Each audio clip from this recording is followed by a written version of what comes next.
Victoria apretó el trapo hasta que dejó de gotear. El olor a lejía y a café mal hervido llenaba la cocina angosta de la residencia del barrio alto, donde trabajaba desde hacía casi 5 años. Esa mañana, como todas las mañanas, había subido las escaleras con los bolsillos vacíos de promesas y el delantal ya desgastado por los lavados. No buscaba heroísmos, solo hacía su trabajo. Pero cuando escuchó un sollozo ahogado atravesar la madera cerrada del baño, supo que nada volvería a ser igual. Si te quedas hasta el final, suscríbete al canal y activa las notificaciones. Comparte esta historia para que la voz de quienes no pueden hablar llegue más lejos. Dale like si crees que la justicia y la verdad merecen ser escuchadas. La puerta del baño estaba entreabierta. Del otro lado, la luz fría del espejo iluminaba una escena que parecía detenida en una película donde todo lo terrible ocurre en silencio. Una niña de ojos grandes y cabello enmarañado se apoyaba en el borde de la bañera, las manos sujetando una toalla que no bastaba para contener la sacudida de su cuerpo. Sobre el hombro asomaba un trozo de tela rosa, manchado y arrugado, un pañuelo que algunos días la madre dejaba por descuido en la casa. Victoria no dudó. Entró con la naturalidad de quien conoce la casa y la necesidad de quien ha cuidado de alguien toda la vida. «¿Qué te pasa, mi cielo?», preguntó con la voz templada por la costumbre y el miedo. La niña miró a Victoria como si no supiera si aquello era un refugio o una trampa. Sus ojos brillaban con una mezcla de vergüenza y alivio, y de pronto un llanto pequeño se escapó de su garganta. Cuando la niña echó hacia atrás la mano para apartarse el cabello, algo metálico cayó sobre el azulejo. Un grampo, fino y doble, con la punta doblada. Era un objeto mundano, pero allí, en el baño de la casa del millonario, susurraba una verdad mucho más cruel que su tamaño. Había sido usado para sujetar más que cabello. Victoria lo recogió con dedos templados. No pensó en nada más que en colocar a la niña en su regazo y susurrarle que aquello iba a pasar. La piel alrededor de la sien de la niña estaba más pálida de lo normal. Unas líneas finas y rojas asomaban bajo el cuero cabelludo, marcando noches y días que la pequeña no podía nombrar del todo. Victoria no imaginó, en ese instante, que un simple grampo podría convertirse en el detonante de una cadena de daños y pruebas, de acusaciones y de escarnios, que ese metalcito tendría el peso de una evidencia capaz de tambalear una familia entera. A los pocos minutos, el grito llegó, con pasos de tacón y la voz grave de Dona Marta, la abuela. Vestía un vestido de líneas impecables, aroma de colonia barato y la autoridad que confiere el apellido y la devoción pública. Al ver la escena, su rostro no se contrajo. Hubo en su mirada un gesto calculado que, en el fondo, justificó todo. «¿Qué has hecho tú?», preguntó Dona Marta, con la boca dibujando una interrogación que sonaba a sentencia. Victoria, que siempre había tenido la costumbre de bajar la cabeza ante los poderosos, alzó el mentón por primera vez. No por valentía formal, sino por la urgencia de la niña que estaba en su regazo. «Nada», dijo, «solo la limpiaba. Miré y ella estaba temblando. Encontré esto en su pelo». La palabra «esto» sostuvo el grampo entre los dedos de Victoria como quien sostiene una prueba que aún no sabe con certeza qué significa. Dona Marta no tocó el objeto, se limitó a recoger a la niña entre sus brazos con una fuerza extraña, una mezcla de protección teatral y posesión. El padre, Rafael, apareció entonces en el umbral, la corbata un poco torcida, ojos de quien ha pasado la noche en reuniones y la mañana en la indiferencia. Rafael no miró el grampo, miró a Victoria. «¿Qué necesitabas, Victoria? ¿Que rompieras algo en la casa?» Su voz era fría, mecánica, la costumbre de no ver lo que no conviene lo protegía. Victoria intentó explicar. Las palabras se le pegaban a la lengua. Las habitaciones de la mansión, siempre impecables, ahora parecían estallar en su cara por la tensión. La madre de la niña estaba de viaje, la ausencia, una sombra que nadie pensaba tocaría. Dona Marta, con el temple de quien sabe manipular la escena, construyó una historia al vuelo.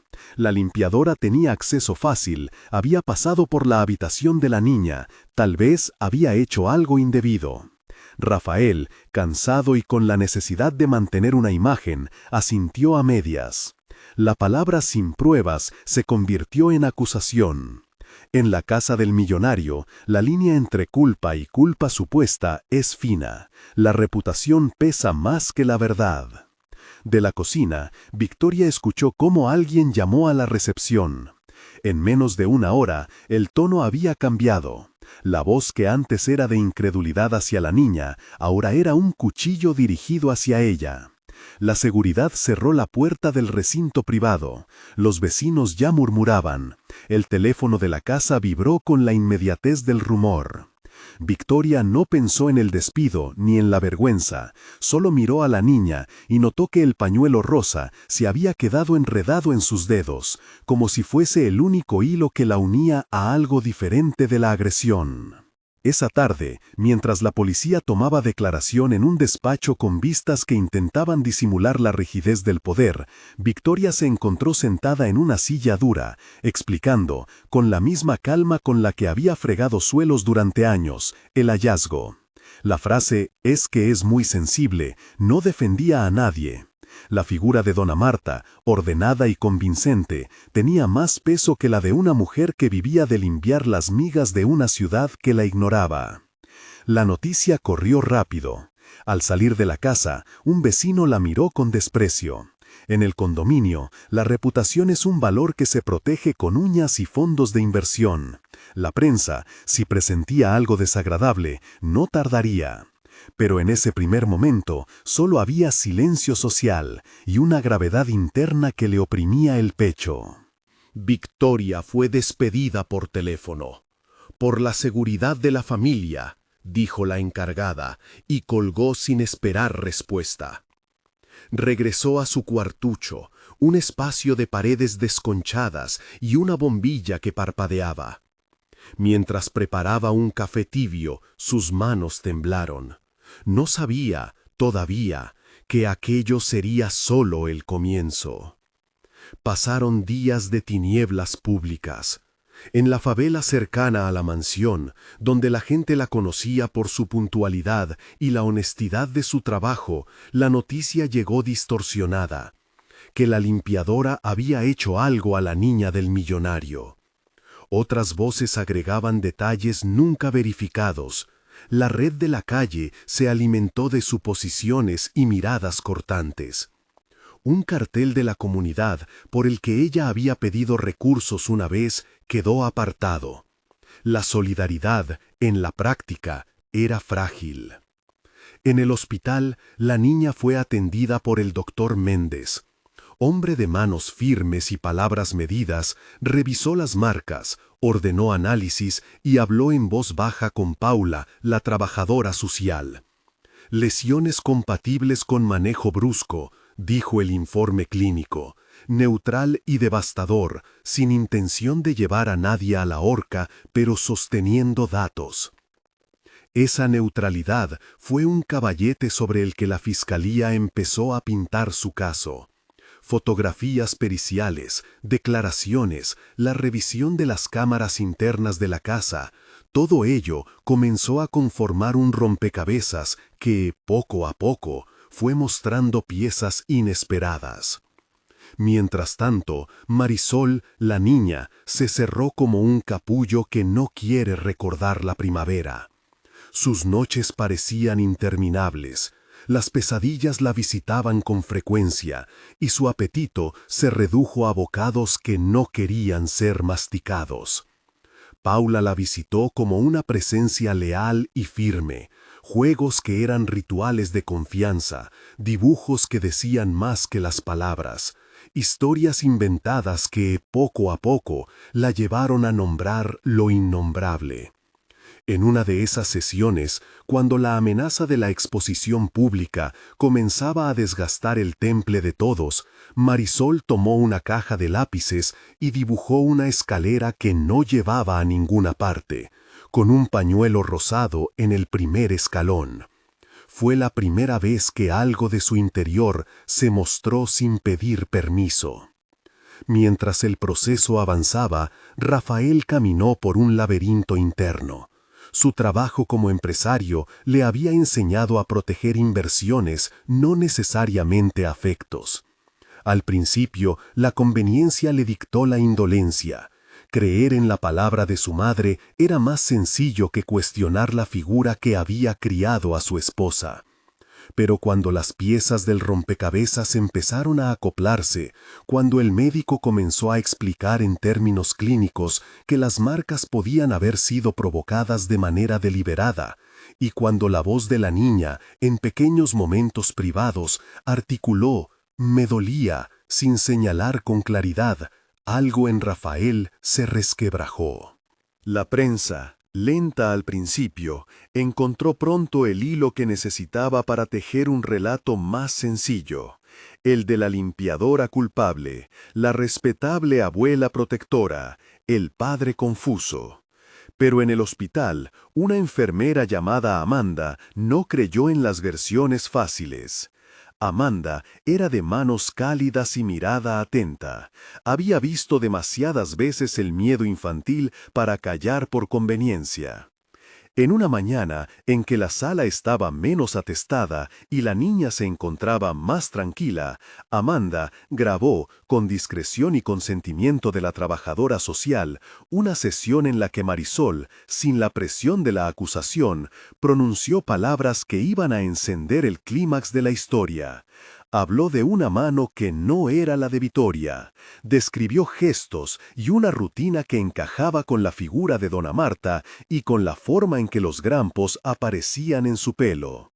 Era una declaración aséptica, de niña, sin metáforas heroicas, pero la claridad de desde dónde venía el miedo la convirtió en piedra angular. Cuando el video circuló, primero entre profesionales que buscaban proteger a la menor, después, más ampliamente, la reacción fue inmediata y volcánica. En la casa del millonario se abrió una brecha. Rafael, viendo la imagen de su hija hablando con la honestidad muda de un niño que dice lo que puede, sintió una culpa aguda que le atravesó la conciencia como un frío punzante. Dona Marta, por primera vez, no encontró la palabra que la salvara. En la comunidad, aquellos que la habían defendido comenzaron a distanciarse. La fiscalía reunió pruebas, fotografías periciales, la grabación de Amanda, el informe de Paula y los testimonios de vecinos que, al fin, recordaron pequeños episodios que antes habían considerado irrelevantes, noches en que la niña no salía al jardín, voces bajas y el uso frecuente de quienes cuidaban a la casa. El expediente se volvió robusto, la acusación contra Dona Marta cobró fuerza. En la audiencia preliminar, la tensión fue palpable. Los flashes no entraron en la sala de lo privado, pero sí llegaron las miradas de la ciudad. Vittoria, sentada en una pequeña sala con su mochila al lado, miró a la niña y sintió que la verdad, por primera vez desde ese domingo, estaba a su favor. Rafael tomó la decisión que le era humanamente más difícil, ponerse al lado de su hija antes que al lado de su madre. Había sido un acto que costó más que dinero, costó reconocimiento de errores, humillación ante sus pares y el reconocimiento público de que había fallado. En la audiencia, su declaración fue una pieza esencial. Habló de negligencias, de la costumbre de dejar las cosas en manos de quien se consideraba de menor posición, y también de cómo su ceguera había permitido que se extendiera un daño. La voz de un hombre que admite, frente a la ley, su equivocación, es una de las más inquietantes y a la vez reparadoras. En la sala, Dona Marta mantenía la compostura hasta que la evidencia se acumuló. No hubo una escena de violencia obscena. Hubo documentos, pruebas, la coherencia de pequeñas acciones sumadas. La sentencia fue posible gracias a ese conjunto. Los grampos recogidos, las fotografías médicas, la grabación de Amanda y la intervención de la trabajadora social. La condena no borró años de daño invisible, pero colocó una frontera. Dona Marta fue apartada del núcleo familiar, sometida a juicio y finalmente a sanciones penales y a un proceso de reclusión que no buscaba redención pública, sino responsabilidad. Mientras todo esto ocurría, la vida de Victoria siguió su curso de reconstrucción lenta y a menudo vertiginosa. Fue acusada, mediáticamente vapuleada, y durante semanas vivió con la idea de que su nombre sería un epíteto en la boca de quienes no sabían su historia. La comunidad le cerró puertas, algunos vecinos le negaron ayuda, y por un tiempo comenzó a dormir en una plaza con una manta que olía a humedad y pan duro por desayuno. Sin embargo, la gente que la conocía de verdad, otras limpiadoras, la señora Amelia que vendía pan en la esquina, Juana la peluquera, no la abandonó del todo. Le llevaron ropa, un plato de comida que se comía con lágrimas silenciosas y palabras que, aunque a veces torpes, contenían la firmeza de quien no mira para otro lado. El día en que Amanda decidió publicar la grabación en ciertos círculos profesionales fue también el día en que la palabra verdad empezó a tener cuerpo. No fue una viralización por espectáculo, fue la difusión responsable de una prueba que buscaba proteger a una menor. Los periodistas que cubrían la causa empezaron a mostrar con un trato más humano el rostro de la niña y el de quien la había cuidado. La narrativa social cambió de dirección, de la acusación a la investigación, de la culpa a la posibilidad de reparar. Con el tiempo, Rafael buscó a Victoria. No fue un gesto grandilocuente al principio. Le envió un mensaje a través de una de sus pocas aliadas. Quería reunirse, para hablar, para pedir perdón, para ofrecer una reparación que trascendiera el dinero. El encuentro fue en un comedor social, discreto y sobrio. Rafael llegó con las manos temblorosas, sin corbata. Para alguien acostumbrado a la vereda de la opinión pública, bajar la guardia fue un desafío. Victoria, que había aprendido a protegerse, aceptó la conversación porque en su interior una certeza simple guiaba sus acciones. Su prioridad era la niña. «Sé que no hace falta que pague nada», dijo Rafael con voz queda, «pero quiero que sepas que no voy a dejar que nadie te haga daño. No solo por mí, por mi hija». Victoria lo miró. No buscó una promesa imposible. Quería seguridad para Marisol, un reconocimiento que no fuese teatral. Quería que Rafael construyera con hechos la palabra que ahora pronunciaba. En ese encuentro se comenzaron a trenzar las bases de lo que sería la nueva familia. No una utopía, sino una construcción cotidiana y llena de reparaciones. La recuperación de Marisol fue un proceso de pequeños pasos. Las sesiones con Paula continuaron. La terapia de juego ofreció marcos donde la niña pudo poner en palabras, con dibujos y con muñecos lo que había sucedido. Sus pesadillas tardaron en desaparecer, pero fueron perdiendo intensidad. Las manos que antes temblaban ante la oscuridad empezaron a aferrarse a una mano amiga que no la abandonaba. Las cicatrices, visibles e invisibles, permanecieron. Algunas eran marcas en la piel, otras huellas en la memoria. Pero la coherencia del cuidado, el acompañamiento médico de Dr. Méndez y la presencia fina de Amanda en los momentos más delicados hicieron que la confianza creciera. Victoria, por su parte, no recuperó de inmediato su trabajo original, pero empezó a encontrar otras tareas. Limpieza en un pequeño centro comunitario, trabajo de tarde en una lavandería vecinal. Con el tiempo, Rafael, consciente de la deuda moral, le ofreció un apoyo que fue más allá de lo monetario. Le pagó cursos, le brindó acceso a programas de vivienda y facilitó contactos para que volviera a tener estabilidad. No se trataba solo de limpiar riquezas ajenas, sino de construir la propia. La comunidad de la iglesia que frecuentaba Dona Marta tuvo que enfrentarse a sus dilemas. Hubo quienes defendieron la figura de la abuela por costumbre, y quienes, emocionalmente conmovidos por la historia de la niña, pidieron reparación pública. En un gesto que buscó la reconciliación y que fue recibido con críticas y con gestos de alivio, la congregación organizó una tarde de reconocimiento para Marisol y para Vittoria. Palabras simples, flores y un pedido visible de perdón hacia quien había sufrido la injusticia. No era una absolución simplista, sino un intento de recuperar la ética comunitaria que se había torcido. Con el tiempo, lo que pudo comenzar como una unión mediada por la culpa y la reparación se fue transformando en una relación de afecto verdadero entre Vittoria y Rafael. No fue inmediata, ni tampoco sin tensiones. Había días en que la desconfianza regresaba, cuando viejas costumbres de distancia social querían imponerse. Pero también hubo tardes compartidas en la cocina, arreglando ropa o preparando una sopa, donde la humanidad se reconocía. Rafael aprendió a escuchar sin construir defensas, a colocar a su hija en primer lugar y a enseñar con el ejemplo una nueva forma de paternidad. La restitución pública llegó, pero la reparación emocional siguió su propio calendario. Marisol, un verano cualquiera, encontró en el patio de un pequeño apartamento la posibilidad de jugar sin miedo.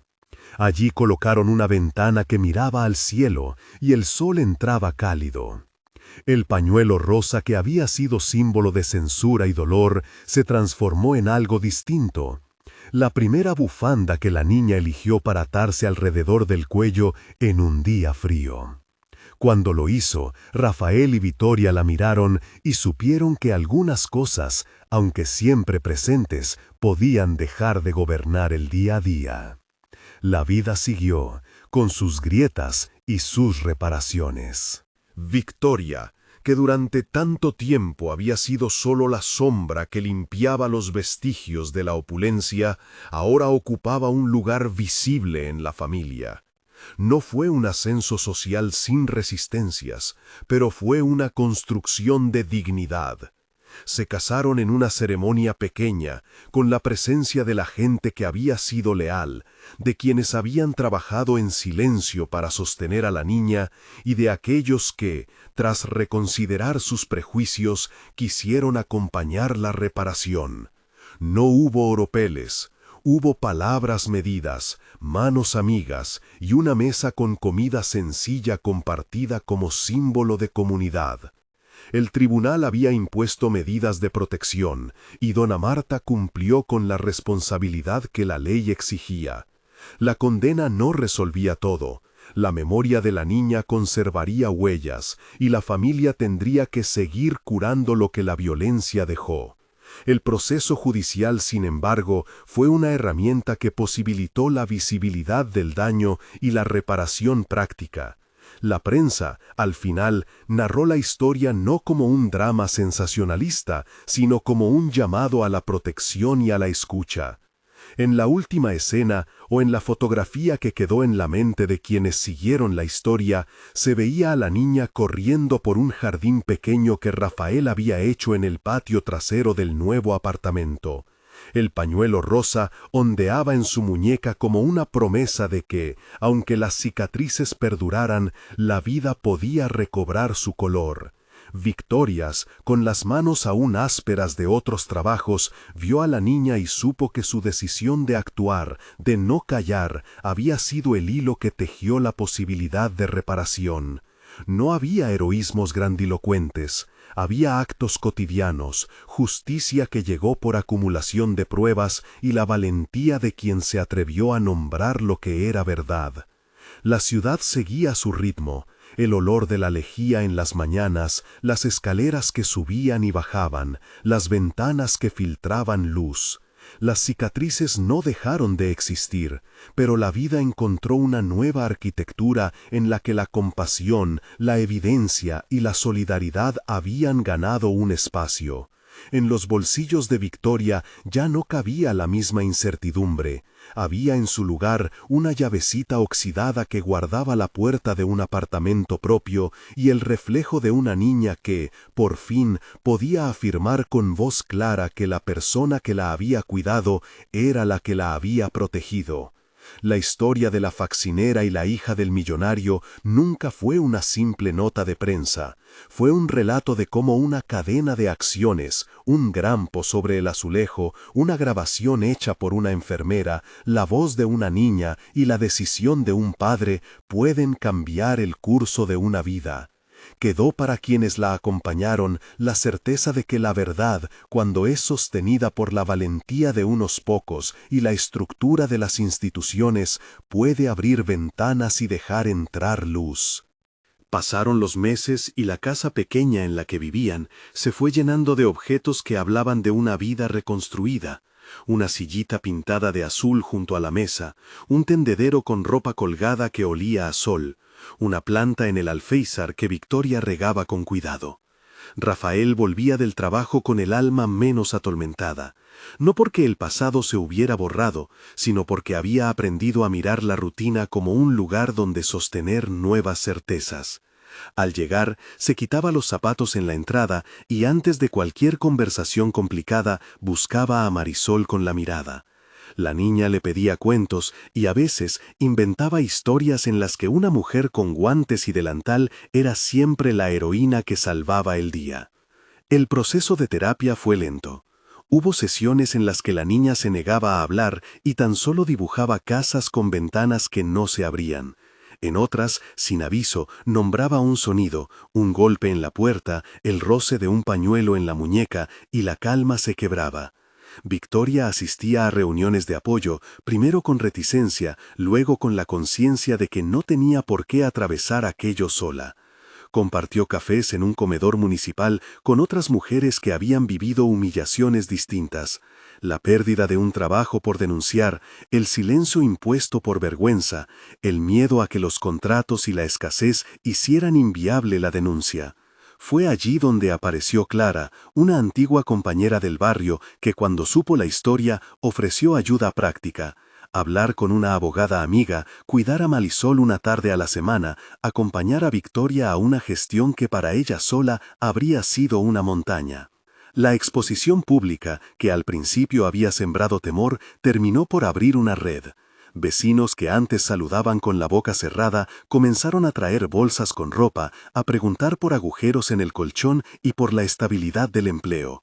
En la panadería del barrio, el encargado dejó de cobrar un pan a la familia cuando Rafael llegaba tarde por las reuniones del tribunal. La dueña del kiosco empezó a comprar flores pequeñas que ponía en la mesa de la sala para que la casa oliera a vida.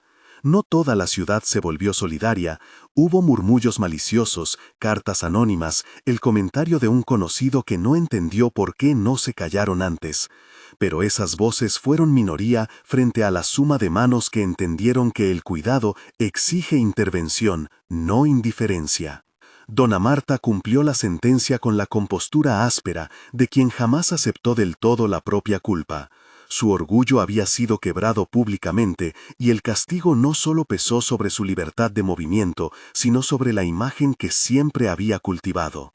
Algunos la evitaban, otros la miraban con una mezcla de lástima y condena inevitable. Ella, sin embargo, tuvo breves momentos de introspección que nadie esperaba. En cartas que no llegaron a manos de Victoria sino a las de un mediador del centro comunitario, pidió perdón con frases cortas y torpes.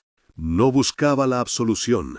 Buscaba, quizá, poder decir en voz alta aquello que la ley le había obligado a aceptar, que su silencio fue cómplice. No todas las solicitudes llegaron a responderse. Victoria, prudente, aceptó que la justicia había hablado y mantuvo el límite necesario para su familia. El perdón, cuando ocurrió, fue gesto medido y lento, no una ceremonia ni un titular. En el trabajo, Vittoria afrontó decisiones que pesaban en su bolsillo. La estabilidad económica seguía siendo frágil. Empezó a dar clases informales por las tardes a otras limpiadoras. No eran clases académicas, sino consejos prácticos. Cómo documentar irregularidades, cómo conservar pruebas, a dónde acudir cuando alguien sospechara que una niña estaba en peligro. Lo hizo con voz concreta, sin heroísmos. La gente venía, tomaba notas y a menudo traía pan o azúcar a cambio. Con aquellos pequeños intercambios se formó una especie de red de autoprotección que se extendió por el vecindario como una costura discreta. La escuela a la que Marisol fue inscrita jugó un papel decisivo. La maestra principal, una mujer de manos duras y mirada clara llamada Ana, enseñó a los niños a nombrar las emociones. No hubo discursos morales, hubo ejercicios sencillos. Colorear la tristeza, decir lo que asusta, practicar abrazos que no invadan. Ana tuvo paciencia cuando la niña se retraía y celebró con discreción cuando ella por fin compartió, en voz baja, que le gustaba bailar con la bufanda rosada. Un día, en una actividad colectiva, la maestra pidió a cada niño que mostrara algo que los hiciera sentir valientes. Marisol, con el pañuelo en la muñeca, se levantó y dijo: «Mi mamá me cuidó». Fue una frase corta, pronunciada con el temblor de quien ha aprendido a sostener la propia verdad. Rafael, por su parte, encontró en la paternidad una enseñanza inesperada. Asistió a encuentros de padres donde se habló de emociones sin juicios. Escuchó testimonios de hombres que habían descubierto la vulnerabilidad como una herramienta, no como una falla. Aprendió a hacer turnos de sueño, a preguntar por aquello que Marisol no sabía nombrar y a aceptar ayuda cuando el cansancio lo vencía. El vínculo con su hija creció en la cotidianidad, en la rutina de preparar una sopa juntos, en las noches en las que le leía hasta quedarle la voz ronca, en las veces que la niña, asustada por un ruido en la casa, corría a sus brazos sin reservas. Hubo también encuentros públicos que marcaron un antes y un después. En el centro comunitario del barrio se organizó una charla sobre derechos y protección infantil. No fue una multitud de periodistas, sino gente del lugar. La vecina del tercer piso que trabajaba de noche para una empresa de transporte. El señor que tenía un taller y había perdido una hija años atrás. Una estudiante de Derecho que ofreció asesoría voluntaria.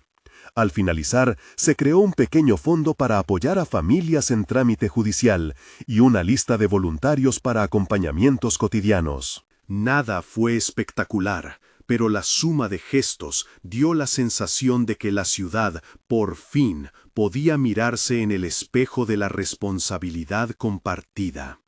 Los sueños de Marisol se presentaron a veces en fragmentos, una calle sin puertas, un cuarto donde los juguetes respiran. Algunas noches despertaba con manos apretadas, pidiendo el pañuelo. Otras reía en el sueño y al despertar buscaba a Rafael como si fuera un refugio seguro. La terapia la ayudó a transformar las pesadillas en relatos fragmentarios que, con el tiempo, pudieron ser ordenados. La niña descubrió también pequeños placeres: andar en bicicleta por el parque, aprender a hacer órbitas con piedritas, mirar las hojas secas que el viento arrastra. Cada alegría era una conquista contra la memoria. No todo fue lineal. Hubo retrocesos, recaídas emocionales que obligaban a la familia a recomponer su paciencia. En una tarde de invierno, una vecina, sin mala intención, preguntó en voz alta por los pormenores del caso, y la conversación se filtró hasta donde dormía Marisol. La niña, que no entendía del todo, pero sí sentía la tensión, se hizo pequeña y no quiso salir a jugar durante semanas. Fue una lección para la comunidad. La curiosidad morbosa puede reabrir heridas y la discreción es una forma de cuidado. Con el paso de los años, la historia de ellos dejó huellas en otras vidas. Algunas jóvenes que trabajaban como limpiadoras comenzaron a denunciar condiciones abusivas antes de que la situación degenerara. Un pequeño grupo de voluntarios impulsó talleres en los mercados y en las plazas sobre señales de violencia y pasos a seguir. No se trataba de convertir a la ciudad en un tribunal permanente, sino en una red de ojos atentos y manos dispuestas. En una noche de verano, mientras la lluvia golpeaba con suavidad el tejado, Victoria se sentó en la cocina con las manos entrelazadas. Miró a Rafael que revisaba unas facturas sobre la mesa, y a la niña que, en el sofá, jugaba con la bufanda rosada. Pensó en todo lo que habían perdido, y en lo que habían ganado. Amigas nuevas, una casa propia, la sensación de que ya no estaba sola ante la injusticia. No era una victoria completa, la memoria persistía, y la sensación de vigilancia, ese temor a una repetición improbable, nunca desapareció del todo. Pero había algo distinto en su respiración, un hilo de confianza que no tenía antes. Esa noche, cuando apagaron la luz, Rafael apoyó una mano en la espalda de Victoria y dijo, con voz cansada pero cierta, «Seguimos». Ella respondió con una sonrisa que no buscaba aplausos, solo la certeza de que la reparación es trabajo cotidiano. Marisol, arropada, apretó la bufanda al pecho y, en la penumbra, murmuró palabras que nadie entendió del todo. Palabras que eran mitad canción, mitad afirmación. La vida continuó tejiendo días comunes, libros leídos en voz alta, sopas compartidas, visitas al parque. Y en cada gesto diminuto se hallaba la convicción de que la dignidad se reconstruye no con grandes gestos heroicos, aunque éstos existan, sino con la persistencia de quienes se atreven a nombrar, a acompañar y a hacerse responsables. La ciudad aprendía a mirar distinto, ellos a vivir de nuevo. Los años siguieron desgranándose en gestos pequeños que juntos parecían decir que otra vida era posible. Marisol creció y con la estatura llegaron las preguntas que no siempre encontraron respuesta fácil. Tenía ahora la boca de una adolescente que tanteaba frases propias. A veces las soltaba con certeza, otras las guardaba como si fueran recipientes frágiles. Su risa se había hecho más pausada y en sus manos aparecieron callos finos de quien toca cuerdas y pinta. Le gustaba dibujar las ventanas de casas que veía en el barrio, ventanas con cortinas ondeando como banderas diminutas. Pintaba también cuerpos de agua, ríos, charcos de lluvia, porque le parecía que, de algún modo, el agua repetía aquello que a ella más le costaba: dejarse llevar y volver a ser limpia. La casa siguió siendo el centro cálido de la recuperación. La cocina conservaba cicatrices, una marca oscura en la encimera, donde Rafael, en sus primeros meses de nervios, había golpeado sin querer con las manos. Ya no la veía con reproche, sino como un mapa de los días en que todo se fue recomponiendo. Victoria colgó en una pared una fotografía de Marisol con la bufanda rosada. La imagen no era grandiosa, pero en su simplicidad contenía la evidencia de que la niña, ahora niña crecida, había sobrevivido. El proceso judicial, largo y tortuoso, terminó por ocupar un capítulo propio en la vida de la familia. Hubo audiencias en las que las defensas maniobraron con tecnicismos y en las que los fiscales trabajaron con paciencia de artesanos, reuniendo testimonios, peritajes y esos silencios que a veces valen tanto como una confesión. Nadie prometió una victoria que borrara las noches malas. Lo que se prometió fue otro tipo de cosa: la posibilidad de que la verdad tuviera un peso público, que la responsabilidad no quedara diluida en rumores. El día de la sentencia, Victoria estuvo de pie contra la pared de la sala, con las manos entrelazadas a la altura del pecho. El lugar olía a café frío y a documentos. Las sillas crujían con la paciencia de las horas. Cuando el juez pronunció la condena, una onda discreta atravesó la sala. Algunos rostros se relajaron, otros se tensaron. Rafael dejó salir un suspiro que parecía haber sostenido toda la elasticidad de su cuerpo durante meses. Marisol permaneció en silencio. Para ella, la sentencia no cambió el pasado, cambió apenas el nombre con el que la sociedad llamaba a aquello que les había pasado. Hubo alivio. La persona que había causado daño recibió una medida que limitaba su presencia en los mismos barrios y se abrió un camino para las medidas de protección que las trabajadoras sociales venían solicitando. No fue reparación completa. Fue sí, un reconocimiento público que dejó una marca menos áspera. La comunidad también sufrió pruebas. Un sector del barrio, acostumbrado a mirar hacia otro lado, mostró resistencia a las campañas que ahora se veían en las plazas. Carteles con números de ayuda, folletos sobre señales de abuso, charlas en los mercados. Algunos hombres se quejaron de lo que llamaban exageraciones. Otras vecinas se enfurecieron por la curiosidad ajena. Pero más personas se acercaron que las que se alejaron. Y el centro comunitario, que había sido al principio un punto de reunión pequeño, comenzó a sostener proyectos estables. Un taller de lectura para niños, un grupo de acompañamiento legal que funcionaba con turnos rotativos y una red de vecinos que se ofrecían para recoger a menores al salir del colegio cuando las familias lo pedían. Marisol participó en actividades creativas del centro. En un taller de muralismo le propusieron pintar una pared exterior, una colaboración de niñas y niños, madres, jóvenes y ancianos del barrio. El mural no tenía la grandilocuencia de un monumento. Eran manchas de color que decían cosas sencillas, manos que se tomaban, una casa abierta, un girasol enorme. A ella le dieron la parte de las sombras. Dibujó con cuidado las sombras de las personas, pensando en cómo las sombras pueden separarse de los cuerpos y, sin embargo, seguir siendo testigos. Al terminar, se quedó un buen rato frente a la pared, con las manos llenas de pintura, y sintió una mezcla de orgullo y cansancio que tenía algo de cierre y algo de promesa. La escuela fue otro espacio de prueba y reparación.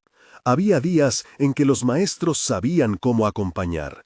Un gesto, un tiempo, un recurso pedagógico para cuando Marisol necesitaba excusarse y dibujar en lugar de leer en voz alta. Pero la escuela también era un espejo de la sociedad, y no siempre reflejaba comprensión. En una ocasión, un proyecto sobre las familias llevó a algunos niños a compartir historias que rozaron el terreno de lo invasivo. Marisol, al escuchar los relatos, se encogió. Al salir, prefirió caminar hasta el parque más lejos y se sentó en el columpio hasta que la tarde le devolvió el color a las mejillas. Victoria, al enterarse, le preparó sopa y le dejó un cuaderno en la mesa. Escribe lo que quieras y cuando quieras me lo cuentas. Las conversaciones en casa habían cambiado. Ahora no eran solo padres protegiendo, sino padres que aprendían a preguntar y a aceptar no siempre tener respuesta. Rafael tomó en su trabajo menos horas de las que antes tomaba. Necesitaba que su presencia fuera efectiva y sensible. Algunas mañanas salía a dar una vuelta por la calle con la cámara que había comprado para aprender a ver luz y sombra. Otras tardes se dedicaba a coordinar con la red de voluntarios. Había noches en las que llegaba con la mente cansada y se dormía con el periódico a medias sobre el regazo. Otras noches escribía notas en su cuaderno, ideas para talleres nuevos o nombres de personas que podían ayudar. Un suceso que nadie esperó fue la llegada de un programa municipal de prevención que, inspirado en lo que se había hecho en barrios cercanos, ofrecía recursos para defender a menores. No resolvía todo. La burocracia era densa, las respuestas tardaban, los turnos de atención social eran breves. pero abrió la posibilidad de entrenar a docentes, de financiar pequeñas campañas y de establecer protocolos que hasta entonces eran apenas recomendaciones. La familia de Vittoria se involucró. Vittoria fue invitada a dar una charla sobre cómo acompañar a una niña en proceso de recuperación. Lo que comenzó como una exposición formal terminó con preguntas, abrazos y al final manos que se ofrecieron para hacer guardias en la salida del colegio. La vida cotidiana también trajo momentos de ternura que sostenían el hilo. Hubo un invierno en el que Rafael aprendió a hacer pan. El olor de la masa en la casa se convirtió en un ritual. Marisol tomaba la mesa y extendía harina con los dedos, y de pronto la cocina se parecía a un taller. Harina en las cortinas, risas que se mezclaban con el silbido de la tetera. En verano hicieron un pequeño viaje a la costa. La niña, que hasta entonces había temido la inmensidad del agua, se animó a entrar hasta la cintura. «Permanece la memoria, eso no se borra», dijo Vittoria, viendo a su hija chapotear. Pero la experiencia también podía anclarse en momentos de placer simple. A medida que Marisol crecía, su relación con la memoria adquirió matices nuevos. Dejó de ser solo aquello que la hería, para convertirse también en materia con la que podía hablar. La transformó en pintura, en escritura, en canciones medio inventadas que hacía sonar con la voz baja en la cocina. Empezó a ayudar en el grupo de apoyo del centro comunitario. Al principio escuchaba más que hablaba, pero con el tiempo fue capaz de contar fragmentos de su historia en los que ya no sentía vergüenza. Sus palabras, medidas y sinceras, tuvieron un efecto inesperado. Otras niñas jóvenes vinieron y dijeron que hablar en voz alta era como encender una luz dentro de un cuarto oscuro. No todo era un avance constante. Hubo retrocesos, ataques de ansiedad, noches en que la niña, como aún la llamaban en casa con cariño, despertaba y revisaba la puerta de la habitación como si la vigilancia pudiera contener los recuerdos.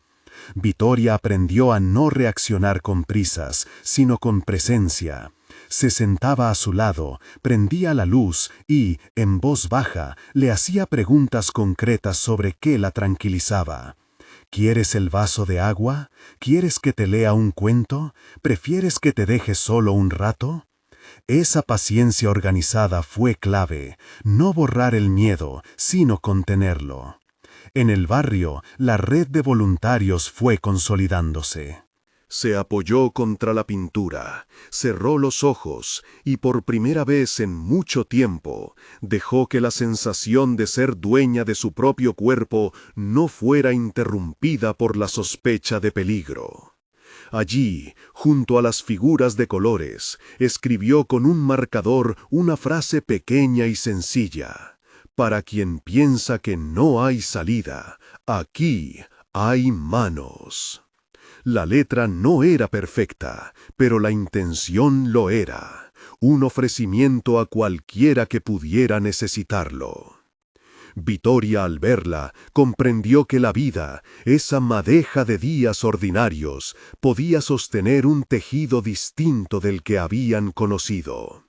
No era una promesa ingenua, era el resultado del esfuerzo conjunto, de los talleres, de la terapia, de la sentencia que pesaba en los papeles y de los desayunos que seguían calentando las mañanas. Eran todas esas cosas juntas las que permitían respirar un poco mejor. Esa noche cenaron sopa de verduras, como tantas otras, y hablaron de cosas mínimas. Una canción nueva que Marisol había aprendido, un vecino que se jubilaba, la visita de un amigo cercano que traería pan casero. En la mesa, la conversación no evitó los temas difíciles, pero los tocó con la naturalidad de quien ya no quiere que el trauma gobierne cada frase. Rafael propuso salir el fin de semana a visitar una librería. Vittoria aceptó con un gesto que llevaba en la cara el cansancio de años y la serenidad de saber que aún con sus sombras les quedaba un camino por recorrer. Cuando apagaron la luz, cada uno fue a su rincón del cuarto. Marisol se quedó un rato más despierta leyendo a contraluz. Al cerrar el libro, pensó en las manos que la habían sostenido y en aquellas que, aún, le resultaban difíciles de comprender. Se permitió, por primera vez esa semana, un sueño sin sobresaltos. Afuera, la calle respiraba tranquila. Adentro, las horas se fueron plegando como páginas cerradas. En la mañana siguiente, la vida siguió. Había tareas por hacer. Arreglar la bicicleta, llamar a un voluntario para coordinar una partida extra de folletos, comprar pintura para retocar el mural donde la lluvia había dejado marcas. Eran tareas pequeñas, eran también la forma concreta en que la dignidad se continuaba reconstruyendo día a día, con el trabajo paciente de quienes no se resignaron a mirar hacia otro lado. Ellos lo sabían, no era una victoria final, sino una práctica que se sostiene en la constancia. Y mientras el barrio se movía entre rutinas y nuevos proyectos, Marisol se acercó al centro comunitario para preparar la próxima actividad. Al entrar, vio que la mesa ya estaba dispuesto para un grupo de niñas pequeñas que vendrían a un taller de dibujo. Sonrió y comprendió, con la certeza tranquila de quien ha aprendido a medir sus pasos, que su voz, su presencia y sus manos podían ser faros, no porque borraran la oscuridad, sino porque ofrecían compañía en ella. Se puso el delantal, mezcló colores y con calma comenzó a cortar hojas. Había trabajo por delante, y con él la posibilidad de sostener a otros en el trayecto.